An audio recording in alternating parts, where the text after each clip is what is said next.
Speaking freedom, giving you the answers to be free. Be free. Ladies and gentlemen, tonight's performance is about to begin. Okay, welcome to the world of sex. You know, me is Dr. Kaci, and we have Salenna here. Hey, Salenna, tell us a little bit about yourself. Hi, I'm Salenna. I am the host of the Hot Girls Healing podcast. I have created a space where people can kind of come as they are, and we all just gonna engage in some community healing together. So what got you into that? What got me into it is my background in nonprofit work. I had done a lot of individual healing on my own. I had gotten my education and was working in the field that I wanted. And I realized that if I'm still not happy having done the things that I wanted to do, then there's something deeper going on here.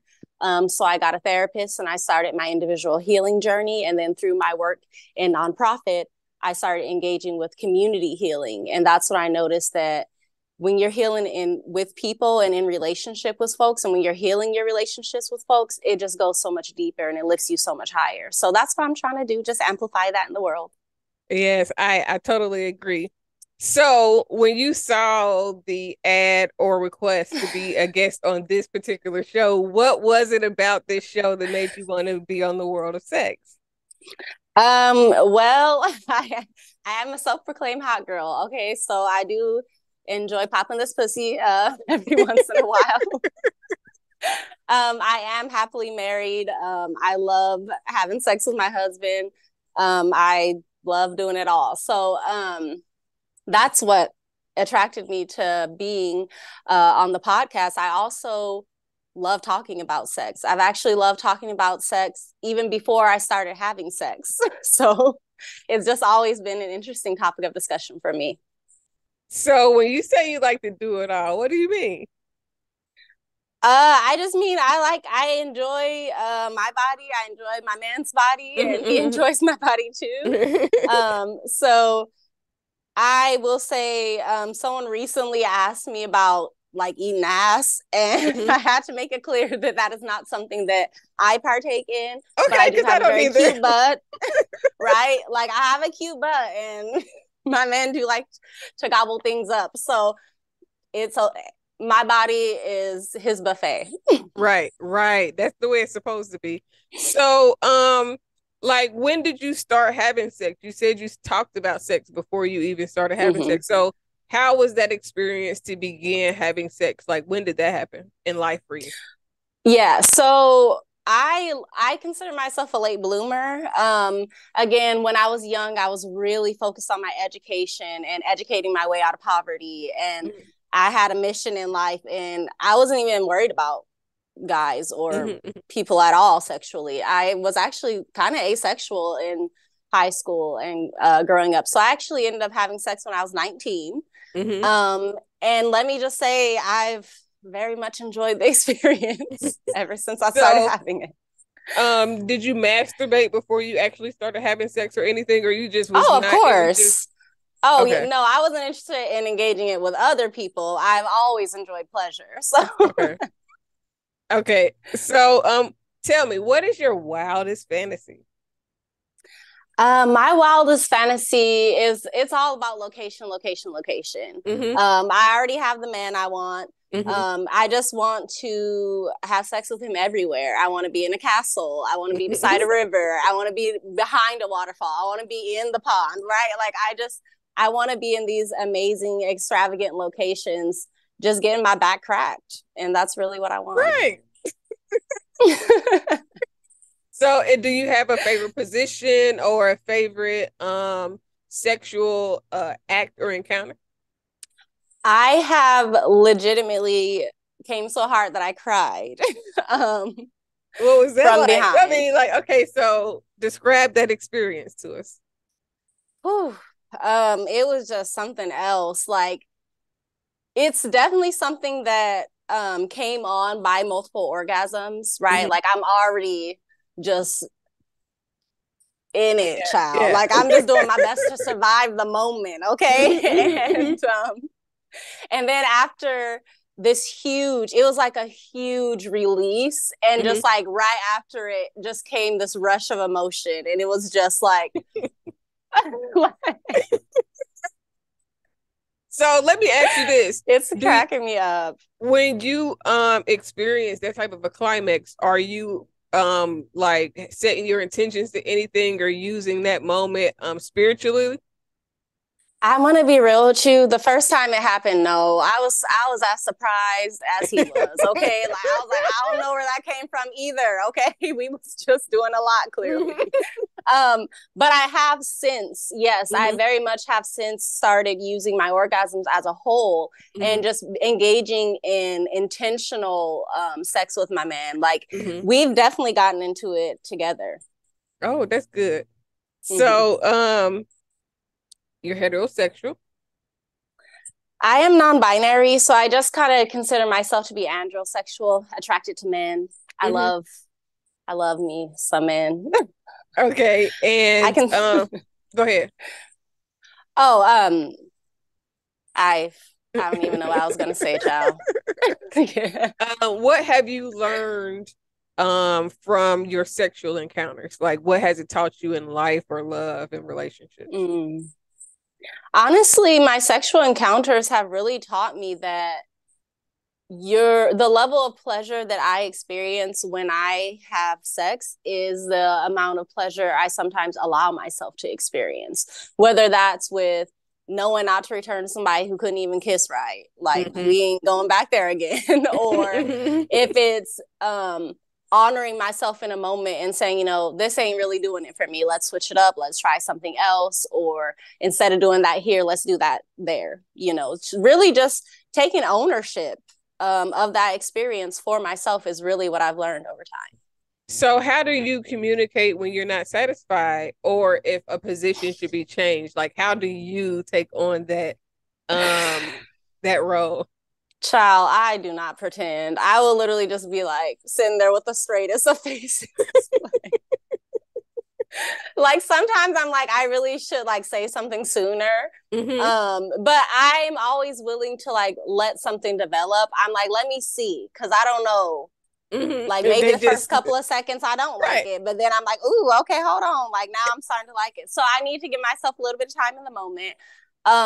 But usually it's just like so obvious, like my face, my body is not going to respond if my body is not going to respond. So you get stiff, you just stop, like you stop participating. Yeah, honestly, kind of like I'm not participating in no BS. So either it's cracking and it's popping and it's passionate, right? Like I don't.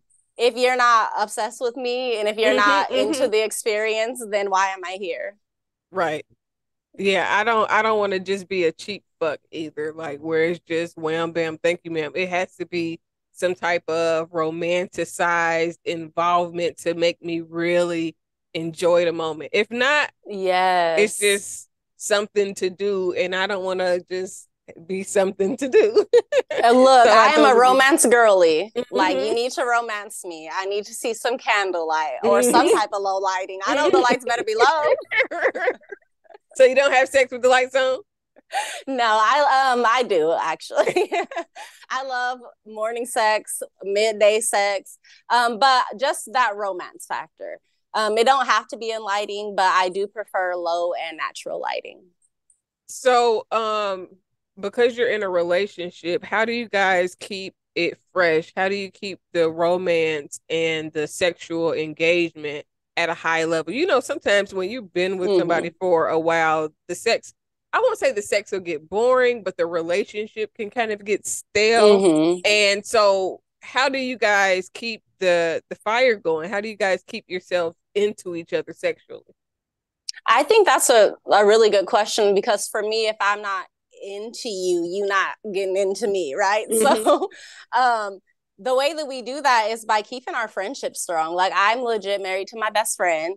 And if we are able to laugh together and to talk together, then we can get to that point where, you know, the sex is going to be popping.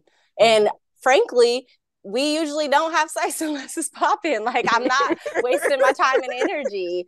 I'm a tired person too. I'm out here doing a lot. Mm-hmm. I'm a programs director at a grassroots nonprofit. I'm out Mm-hmm. here dealing in my community every day. So when I come home at the end of the day, like, you need to convince me that I got the energy for this. Right. That's why I say, morning sex. Then I'm fresh and like It I ain't been make your burnt whole out day yet. better. I totally Right. get it. Okay, so what are your thoughts on polygamy? I actually am not mad at it. And I know that it has a reputation in the community. Mm-hmm. And I know that we're used to certain people talking about it, and it's Mm-hmm. always benefiting these certain people. Mm-hmm. But I think that because I know people who were raised in polygamous households, who want polygamous households for themselves potentially. Mm-hmm.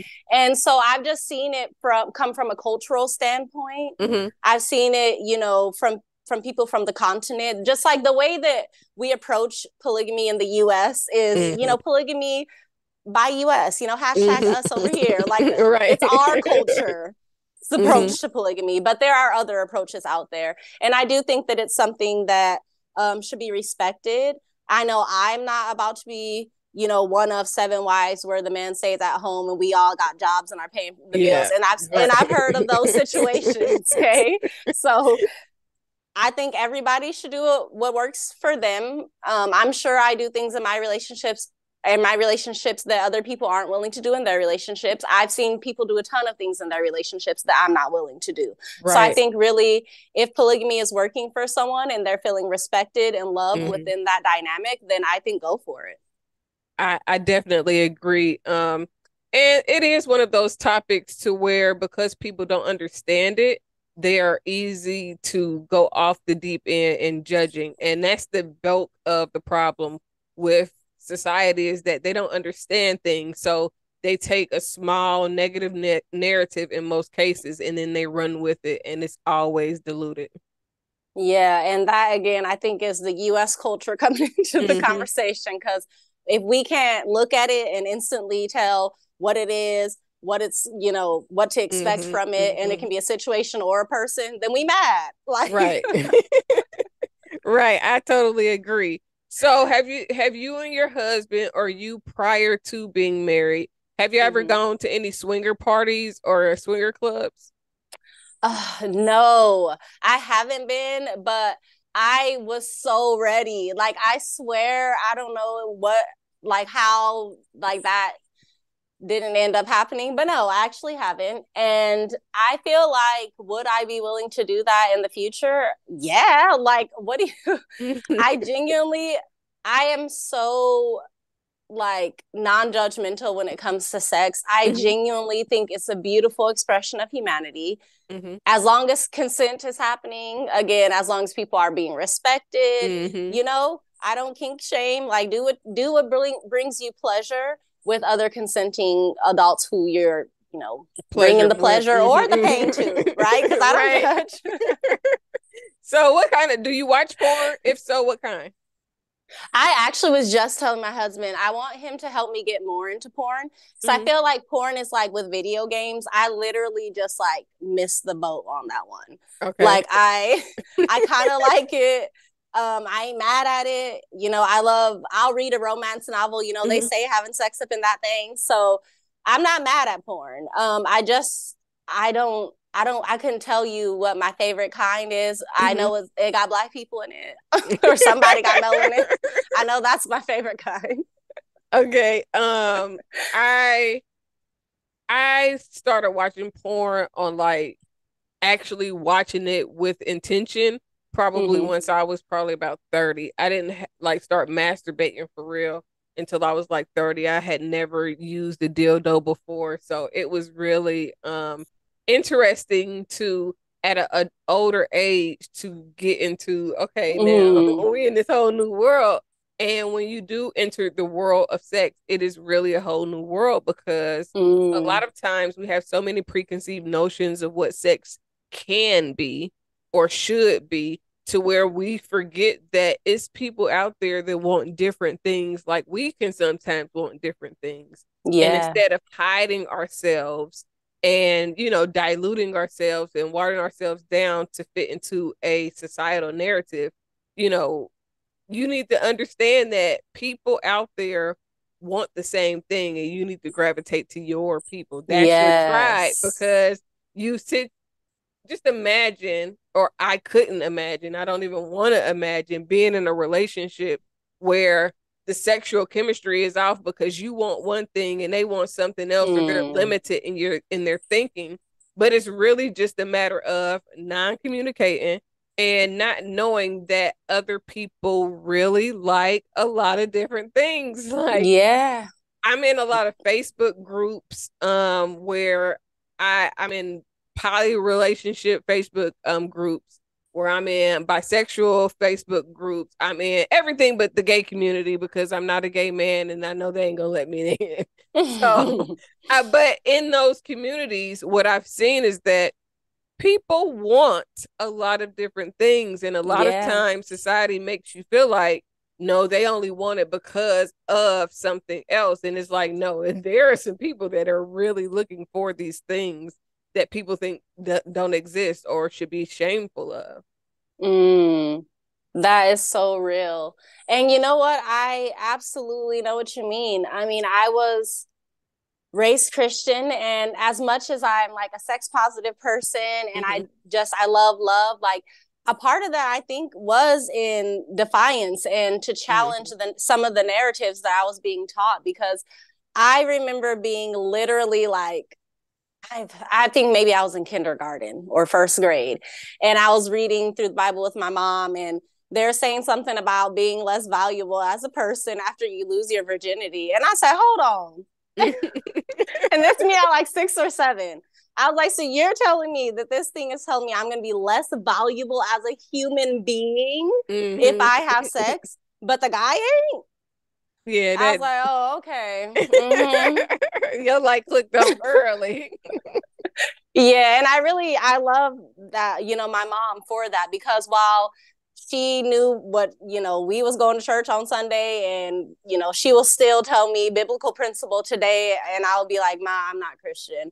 But but like, she goes stand on her principles. So I'm not mad at it, but I will say it is something that I have to tussle with a little bit in accepting myself and letting myself fully enjoy sex, like literally while I am having it. I swear Christianity will try to come and ruin it for me. And I'm like, if you don't get back off of me. That's how I feel when it comes to like just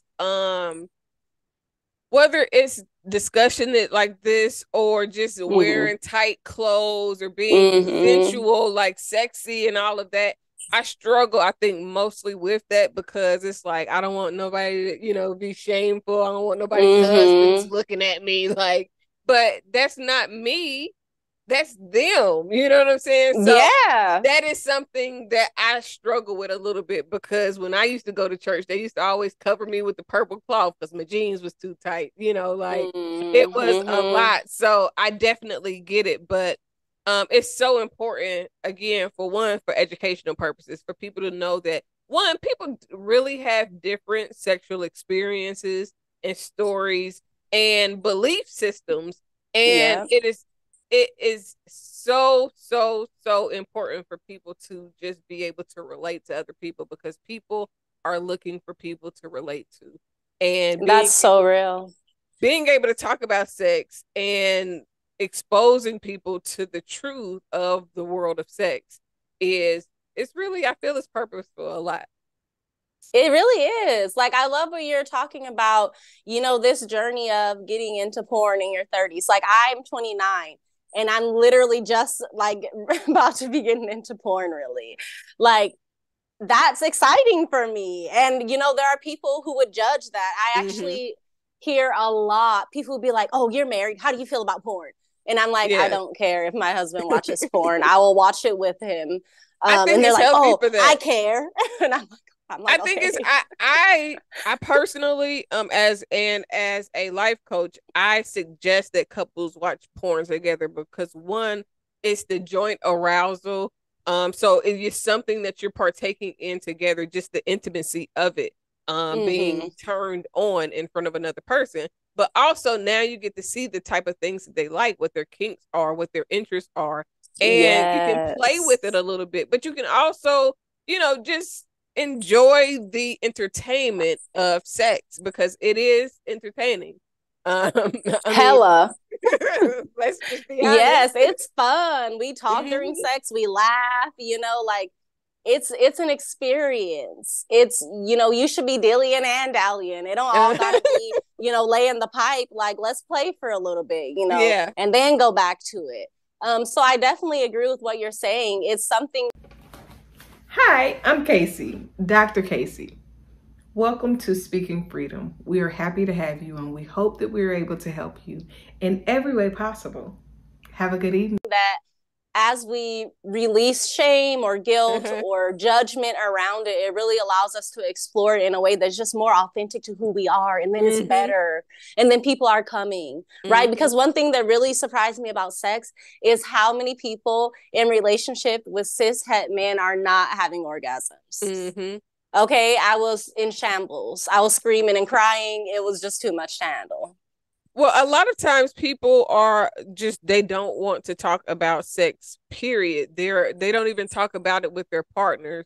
So it's kind of hard for them to explore or even communicate. Like you said, you are a person that is rare because a lot of women they'll fake it and act like they're enjoying themselves for the man's ego versus helping that man learn to pleasure you so you can both actually enjoy the encounter. Because if you're not enjoying the sex, then he might really not be enjoying it either, because it's a vibe thing. It is definitely a emotional and energetic feel that happens when you have sex. Absolutely. And that is the part, like, what you're shortchanging yourself and your partner at that point, because y'all are gonna have more fun if he's getting a more, or they're getting a more, or she getting a more enthusiastic response from you. Again, like, I think there's really only so much that we can do to fake it. Okay, like I'ma just look. But that's why a lot of couples they struggle because they're not being honest and saying, you know what, I really don't like when you do this, or I really love when you do that, but one of the reasons why I started this path of being a sex coach and educator is because when I was married, it came to a point to where the sex was just not happening anymore. And I mean, it was regular at first. And, after having kids, all those things change and challenge the narrative. And so when I got divorced, I was like, it's other people out there like me that definitely wish they were having more sex, but don't know how to talk about it. So let me help guys and women to really engage more. So I started posting things about sex just online. Like, look, you should be enjoying giving head. Like, that should be pleasurable to you. It should make your vagina wet to just pleasure him in that way. And, it was some people like, well, I just don't like it. Like, well, you got to work on your relationship with him, because if your relationship is good, if you actually like him, then pleasuring him would be pleasurable to you. And that's what we have to get people back into. But relationships aren't authentic anymore. It's always for a purpose now. So the love isn't there, and the bonding isn't always there either. Yeah, and then that willingness to, adjust your approach to things so that they fit you and your partner better. Because, I mean, again, giving head to my partner is something that I do enjoy. And it's something that, like, I do low-key for me, because it's something that I approach in a way that's fun for me. Like, sometimes I don't take him out of it, but when I'm approaching him, or him, I'm like, how do I want to approach this? I always imagine it to be my warm popsicle. So I don't even got to worry about it shocking my gums, or, none of that uncomfortable cold stuff. Like, how do you like to eat your popsicle? Eat your warm popsicle and enjoy it. and love it. And enjoy it. That's the part. So what is one of the wildest things you've done sexually? I would definitely say like having come until I cried multiple times is pretty wild. It was two different situations. But other than that, like, I don't know. I genuinely don't even think I'm doing anything wild when I have sex other than just like coming. Like, that's the wildest thing. Like, I come every single time, multiple times usually when I have sex. So do you have a favorite position? Or did I ask you that already? Oh, I love it from the back. Okay. In any position where I can just really feel my ass bouncing Mm-hmm. is gonna make me feel like a goddamn star. And you want me to feel like a star, okay? Like, that's how they get the best. He's gonna get the best. I will put on the performance. Yes. What was the most difficult challenge in your sex life? Just figuring out how to do it on the dick. And let me explain. I danced professionally for like, I probably just stopped like really performing in the last couple of years. Mm-hmm. And so anytime I would show my man like some choreography, like I would do like twerk. I was professionally twerking for a while. You know, so every time I'd show him some choreography, he'd be like, oh, how are you gonna do that on the dick? And I'm just like, man, like, you're so annoying. Now you gotta put on the show. I'm like, child, let me figure it out. I'll let you know. So twerking on the dick was probably the hardest thing. Yeah. Right, because then you gotta get the booty oscillation. I'm having to balance, like, and in most cases, like, I'm doing the bounce too. So, like, you know, I'm juggling a couple of things in those situations, but it's always worth it in the end. Oh, that was too funny. Okay, if there was a piece of advice that you would or could give, what is it? When it comes to sex? I really just want to say, take your time. You know, do what you're ready to do when you're ready to do it. There's nothing wrong with slowing down. Like, slow sex is just as delicious and indulgent as that fast, passionate, rip your clothes off sex. Okay, like, if the fast, passionate, rip your clothes off sex ain't doing it for you quite yet, start slow, right? Mm-hmm. Work your way up to something that's a little bit more rough or whatever it is. But that would be my advice. Don't be afraid to slow down or to start slow and build up. I agree. I always tell people, especially when you're getting into a new relationship, to not give it all. Well, my cousin once told me that when you start having sex with somebody, you don't do all of your tricks the first time. You give them just a little bit and make them come back for more. And every time you show them a new little trick, and you know, that'll keep them coming back when it comes to the sex portion of the relationship.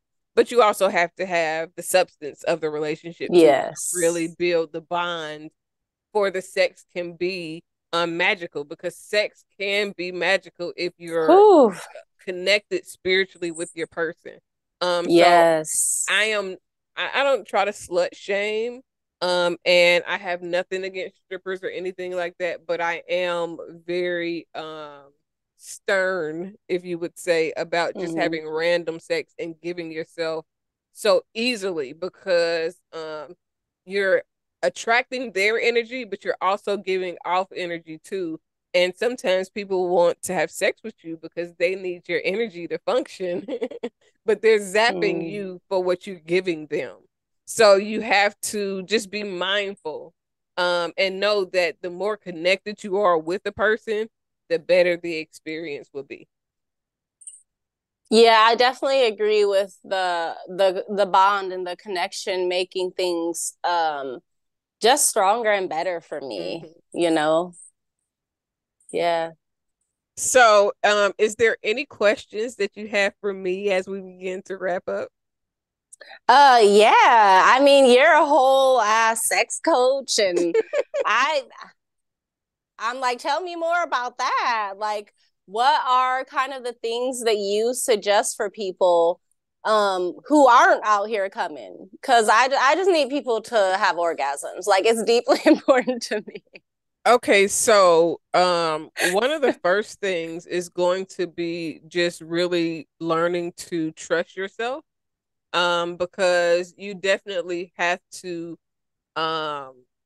have the ability to let go in order to really orgasm and feel connected in a sexual encounter. Now, although we just said everything we just said about spiritual and don't be just sleeping around, you can feel connected in any sexual encounter if you are free enough to really relax and enjoy yourself.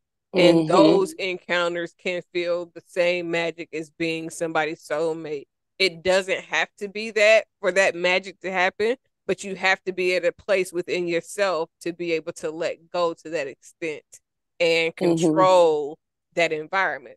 Now, the other thing is definitely learning to pleasure yourself, because you have to learn what you like. You have to learn what touches make you feel aroused. If you aren't married, or even if you are, sometimes you do need to watch porn because you don't know things exist out there that might be like, wait a minute, now if I did that might make me do, have this feeling that I'm trying to have. That looks like something that I want to try.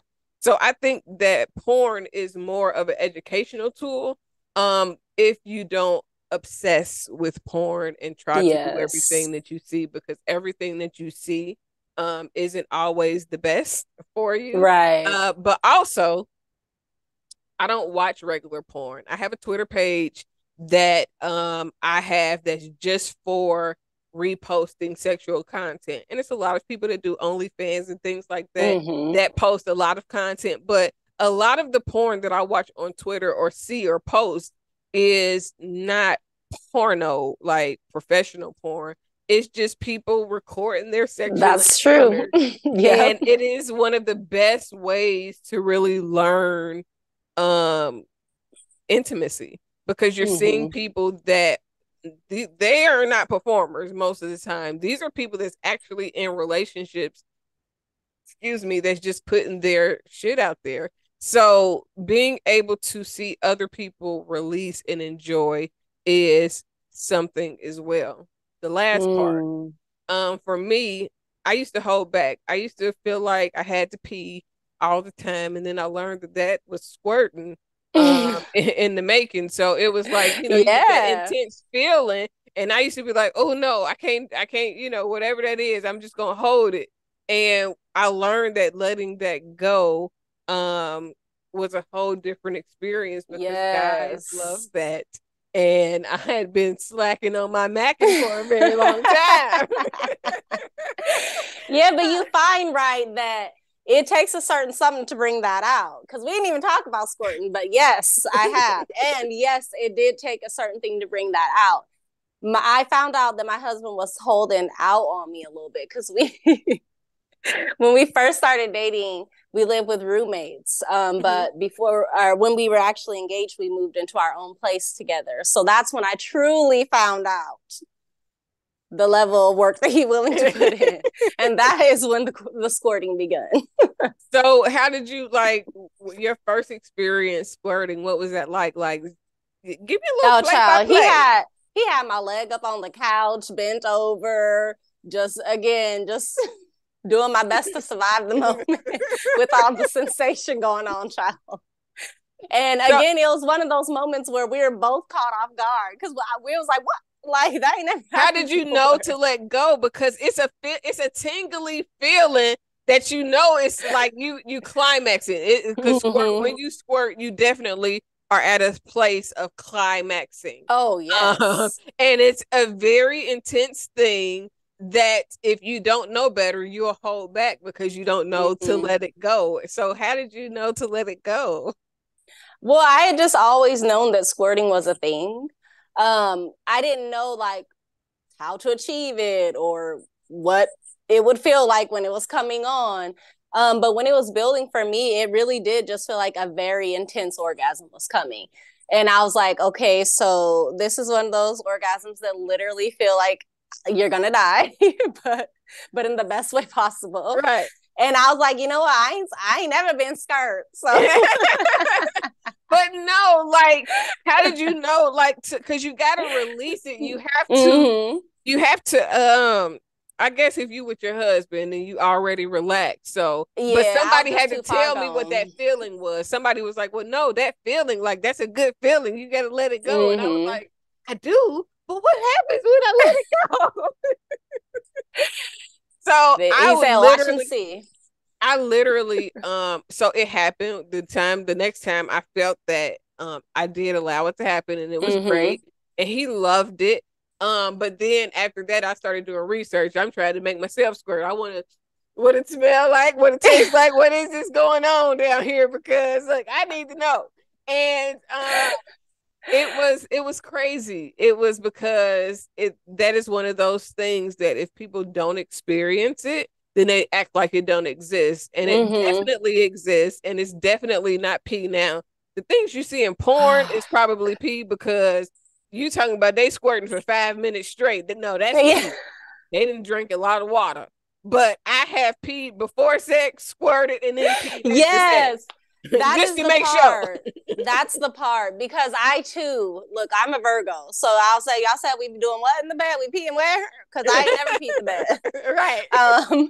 And so I did research too, and there's a lot of people online who are like, "Oh, it's just pee." And for me, for a while, I was like, "Well, I mean, look, if he want me to pee on him, I can't say I'm above it." First of all, I mean, let's do it in the bathroom in the shower, but Right. I'm not above it. I will pee on him. Secondly, I'm just like, there's actual research out here that shows that while there may be, some urine mixed in with it because it is using the same cavity, it is a separate liquid that fills that space before squirting happens. So like again, no shame around squirting either. It just is something that happens. Either you do or you don't. And men love it. I don't know what it They is about do. it that men like so much, but I have never, since I started squirting and letting it go, I've never had a man complain. Look, splick splash. They love that. Taking a bath. They want to dive in it. Okay. That they do. Is there any other questions that you have for me?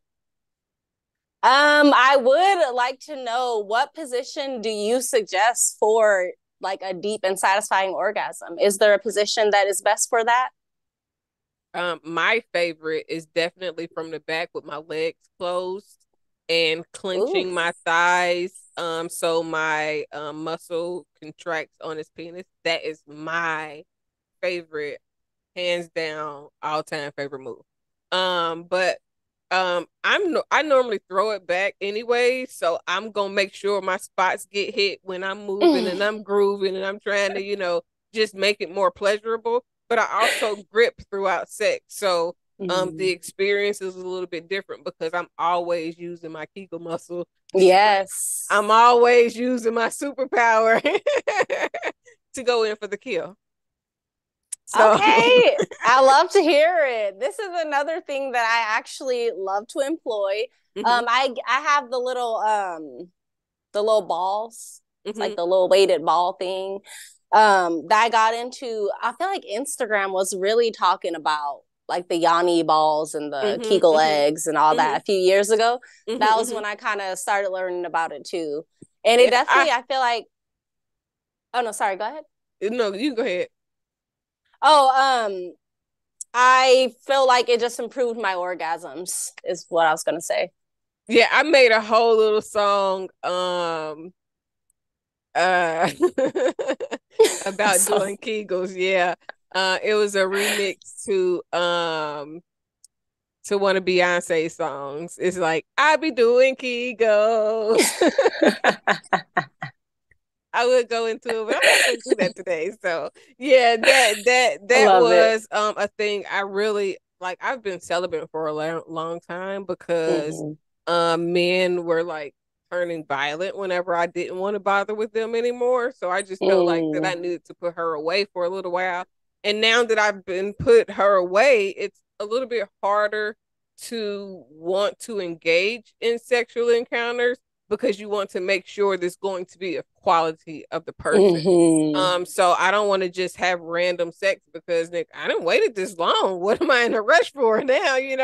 And even though I am to the point to where I do want to have sex, I am, ready to get back in the field, but I also Yes. am very cautious, one, because of STDs and I'm in Atlanta. Mm-hmm. But then two, I don't want to waste it. Like it gotta at least feel a little bit special. I'm just not about to wait all this time and now I'm just gonna give it to somebody and then it's frivolous. I just don't see Right. me doing that. Like Yes, that's that time and energy. Look, like it hmm got to be worth it. And I love that hmm you brought up STDs because I've been married for 7 years, and even before I was married, before I started dating, and since before I even started having sex, I have been testing for STDs.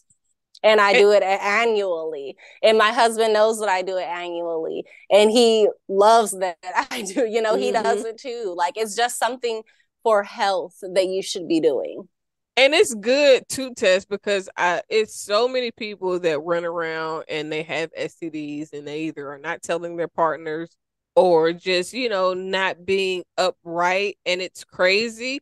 But the STD charts are going up. I actually had a gentleman on the show the other day that stated that he had got burned or something. And when he found out, he was like, he wanted to give it to everybody that he could because he was mad. So you just have to be cautious when it comes to sex because literally there are people that are upset because somebody gave them something that just want to retaliate on anybody that they can give it to.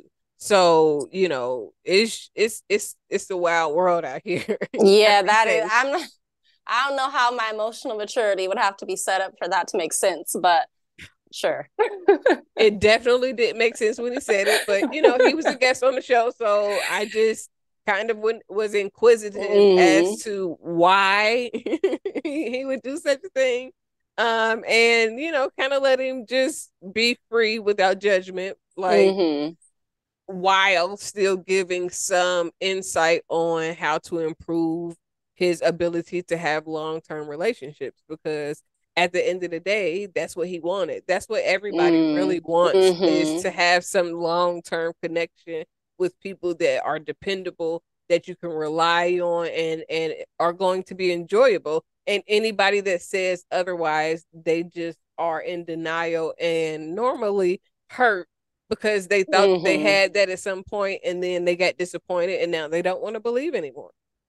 Yeah, I've definitely seen that. And people also like not wanting to ask for it no more because they asked for it before and they didn't get it. Mm-hmm. So That's that's real. definitely a thing. So tell us more about your show. Tell us what you got going on and give us a way to follow you so we can tap in with you. Yes, thank you. So the Hot Girls Healing Podcast is launching March 21st. That's a Okay. Tuesday at 2 p.m. Tuesday at 2, 2, 2. See what I did there? So you can follow me on social media at Hot Girls Healing Podcast. So that's me on TikTok and Instagram. I'm Salenna G on Twitter if you out there. But yeah, definitely the Hot Girls Healing Podcast, March 21st at 2 p.m. That is when we launch. Okay, well, I can't wait to tune in and hear what the hot girl's gonna talk about. Cause listen, I am a hot girl, but I'm older now, so I don't think I'm supposed to call myself a hot girl. But I'm one of the Nah, hot original girls hot never girls. die.